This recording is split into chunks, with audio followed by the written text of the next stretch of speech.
अस्सलाम वालेकुम dear viewers, hopefully आप सब खैरियत से होंगे। मेरा नाम डॉक्टर काशिफ बरकत है और आज हम बात करने जा रहे हैं एक ऐसे इम्पॉर्टेंट टॉपिक के ऊपर जो कि हर सर्दियों में या बरसात के मौसम में देखा जाता है, और उस मसले का नाम है डेंगू। हल्की फुल्की सर्दियां आएँ या बरसात का मौसम आ जाए, डेंगू जो है वो ज़रूर इनके साथ आता है। आज हम बात करने जा रहे हैं कि डेंगू होता क्या है, ये कहाँ पे पाया जाता है, और सबसे इम्पॉर्टेंट बात, इससे कैसे आप बच सकते हैं। तो व्यूअर्स, गुजारिश ये है कि वीडियो पूरी देखिएगा, क्योंकि लास्ट में मैं आपको बताऊंगा कि फूड कौन सा बेटर है डेंगू फीवर के अंदर और इसका ट्रीटमेंट क्या है। सबसे पहला सवाल, डेंगू है क्या? डेंगू बेसिकली एक वायरल इन्फेक्शन है जो कि एक मॉस्किटो से होता है, और उस मॉस्किटो का नाम है एडीज इजिप्टी। एडीज इजिप्टी जो है वो सबसे ज़्यादा एक्टिव कौन से टाइम पे होता है? वो होता है सुबह और शाम के टाइम।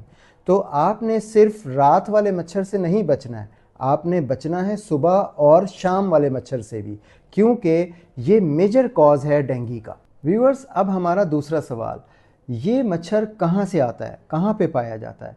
ये मच्छर बेसिकली जमा हुए पानी के अंदर पैदा होता है। अगर कहीं पे पानी इकट्ठा हुआ है तो ये वहाँ पे पैदा होगा। फॉर एग्ज़ाम्पल, आपके घर में कोई टब है, बाल्टी है और कूलर है, और उसके अंदर थोड़ा सा भी पानी दस्तयाब है, तो ये अपनी जगह बना लेता है और ये मच्छर जो है वो रेडी है आपको काटने के लिए। फिर व्यूअर्स, अब हम बात करते हैं इसके सिम्टम्स पे, मतलब इसकी कौन सी अलामात जाहिर होती हैं अगर ये डेंगू फीवर आपको हुआ है। तो आपको तेज़ बुखार होगा, आपकी आंखों में शदीद दर्द होगा, आपके जिस्म में दर्द होगा, आपके मसल्स में पेन होगा, आपको सर दर्द होगा, आपके जोड़ों में दर्द होगा, और आपके स्किन पे रेड स्पॉट बन जाएंगे। व्यूअर्स, अगर ये अलामात जाहिर हैं तो आपको डेंगू फीवर है, और आप सेल्फ मेडिकेशन की तरफ बिल्कुल ना जाइएगा। आपने खुद से कोई दवाई नहीं लेनी। सबसे पहले आप अपना टेस्ट करवाएंगे CBC और NS1।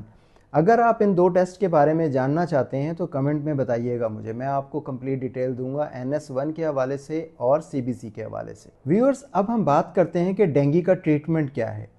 जैसा कि मैंने आपको बताया कि ये एक वायरल इन्फेक्शन है, तो एज सच हम इसका कोई ट्रीटमेंट नहीं करते, लेकिन हम जो भी सिम्टम्स इसके आ रहे हैं, अलामात जो जाहिर हो रही है, उनके अगेंस्ट ज़रूर मेडिसिन लेते हैं। तो सबसे पहला ट्रीटमेंट मैं आपको बताना चाहता हूँ कि आप ज़्यादा से ज़्यादा रेस्ट करें। नंबर 2 पे मैं आपको बताना चाहता हूँ कि आप वाटर इनटेक को बढ़ाएं, फ्लूइड इनटेक को बढ़ाएं, ORS का इस्तेमाल करें, पानी का इस्तेमाल करें, फ्रेश जूसेस का इस्तेमाल करें। अगर फीवर की अलामात जाहिर हैं तो सिर्फ पैरासीटामोल को आप यूज़ कर सकते हैं। याद रहे कि आपने आइबुप्रोफेन और एस्प्रिन को यूज़ नहीं करना है। और अगर आप नोटिस करें कि प्लेटलेट काउंट अगर बहुत हद तक कम हो गया है तो आप अपने डॉक्टर की हिदायत से हॉस्पिटल में फ़ौरन एडमिट हो जाएं। व्यूअर्स, अब मैं आपको बताना चाहता हूं कि डेंगू फीवर के दौरान आपने खुराक कौन सी इस्तेमाल करनी है। ये बहुत इम्पॉर्टेंट कंटेंट है। खुराक के हवाले से ज़रूर पूरी वीडियो ये देखिएगा कि सबसे पहले आपने पपाया लीव्स, जो पपीते के पत्ते होते हैं, उसका जूस बना के आपने इस्तेमाल करना है। इसका फ़ायदा क्या होगा कि जो आपका प्लेटलेट काउंट है उसको इम्प्रूव करेगा। दूसरी जो डाइट है वो है कोकोनट वाटर, जो नारियल का पानी है उसका आप इस्तेमाल करेंगे। वो क्या करेगा, आपके इलेक्ट्रोलाइट्स को बैलेंस करेगा आपकी बॉडी के अंदर।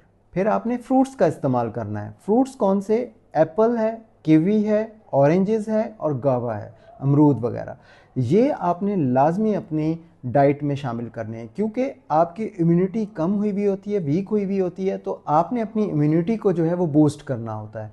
तो विटामिन C का सोर्स जो है वो लाजिम है। अगर आप इसमें इस्तेमाल करेंगे तो आप दालों का इस्तेमाल करें, सूप का इस्तेमाल करें और बॉयल एग्स का इस्तेमाल करें।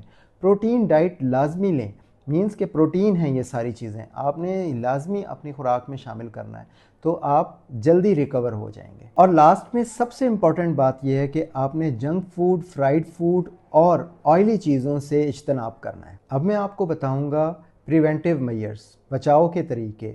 Prevention is more better than cure. तो सबसे पहला प्रिवेंटिव मेजर ये है कि आपने कहीं पे भी पानी जमा होने नहीं देना है, चाहे वो घर के बाहर या घर के अंदर।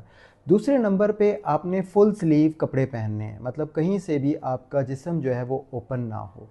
तीसरे नंबर पे आपने विंडोज़ में, दरवाजे में जो है जाली लगवानी है, ठीक है। नेट लगवानी है, मैश लगवानी है। चौथे नंबर पे आपने मॉस्किटो रिपेलेंट्स जो हैं उनका यूज़ करना है, ठीक है। और पाँचवें नंबर पे अगर गवर्नमेंट की तरफ से कोई टीम आई हुई है स्प्रे करने के लिए, तो आपने उनको रोकना नहीं है, उनके साथ ताउन करना है। व्यूअर्स, याद रखिए, डेंगू किसी को भी हो सकता है, लेकिन अगर आप इस डेंगू फीवर के हवाले से अवेयर हैं और प्रिवेंटिव मेजर्स ले रहे हैं तो आप डेंगू फीवर से बच सकते हैं। उम्मीद है आज की वीडियो आपको बहुत पसंद आई होगी और इन्फॉर्मेटिव रही होगी। तो ये वीडियो अपने दोस्तों से और अपने प्यारों से लाजमी शेयर करें ताकि उनको भी पता चले कि डेंगू फीवर होता क्या है, कहाँ से आता है और इससे हम कैसे बच सकते हैं। अगर मेरी वीडियो पसंद आई है तो इसको लाइक कर लें, मेरे चैनल को सब्सक्राइब कर लें और बेल आइकन को प्रेस कर लें ताकि तमाम आने वाली वीडियोस आप तक टाइमली पहुंच सकें। आपसे इजाज़त चाहता हूं। अस्सलाम वालेकुम।